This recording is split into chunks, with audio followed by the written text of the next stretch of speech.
श्रीमती सोनिया गांधी ने 12 करोड़ बिहार के भाइयों और बहनों को दिल से की गई एक मार्मिक अपील की है, एक नए बिहार के निर्माण के लिए। जदयू और भारतीय जनता पार्टी की सरकार ने बिहार को 15 सालों में क्या दिया? पाँव में छाले, आँख में आंसू, पेट में भूख, भयंकर बेरोजगारी, किसान को फसल के दाम नहीं, कोई उद्योग धंधा नहीं, चारों तरफ अपराध का बोलबाला।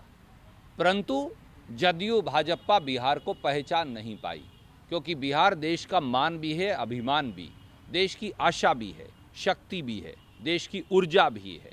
और आप ये पाएं, इसीलिए सोनिया जी ने कहा कि अंधेरे से उजियाले की ओर ले जाने के लिए और वर्तमान से एक सुनहरे भविष्य की ओर ले जाने के लिए केवल और केवल महागठबंधन ये काम कर सकता है। इसलिए कांग्रेस, राजग और लेफ्ट पार्टीज के इस महागठबंधन को वोट देने की एक दिल से की गई मार्मिक अपील श्रीमती सोनिया गांधी ने की है। नीतीश बाबू के माथे पर हार साफ लिखी है, खींच साफ लिखी है। तैश में आ गए हैं मुख्यमंत्री जी और अब उनकी जबान भी लड़खड़ा गई है। इसीलिए शायद वो इस प्रकार की व्यक्तिगत बातों पर उतर आए हैं।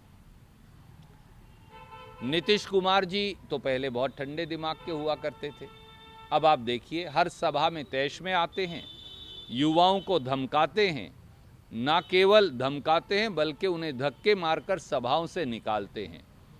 तो जब सत्ता के अहंकार में डूबा शासक, सिंहासन जिसका डोल रहा हो ऐसा शासक, जब इस प्रकार की अमर्यादित और गलत भाषा का इस्तेमाल करना शुरू कर दे, तो आप मान लीजिए कि हार सामने है।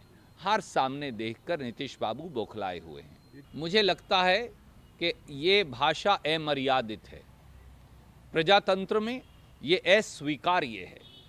इस प्रकार की ओछी भाषा का इस्तेमाल दर्शाता है कि आपकी मानसिकता क्या है। एक तरफ जदयू की जबान लड़खड़ा रही है, दूसरी तरफ भारतीय जनता पार्टी की लड़खड़ा रही है।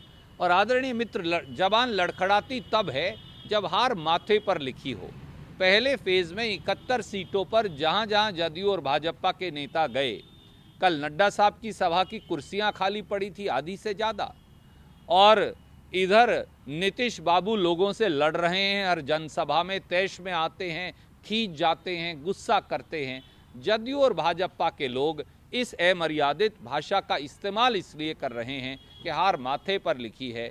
फिर भी हम उन्हें ये कहेंगे कि उनको सन्मति दे भगवान।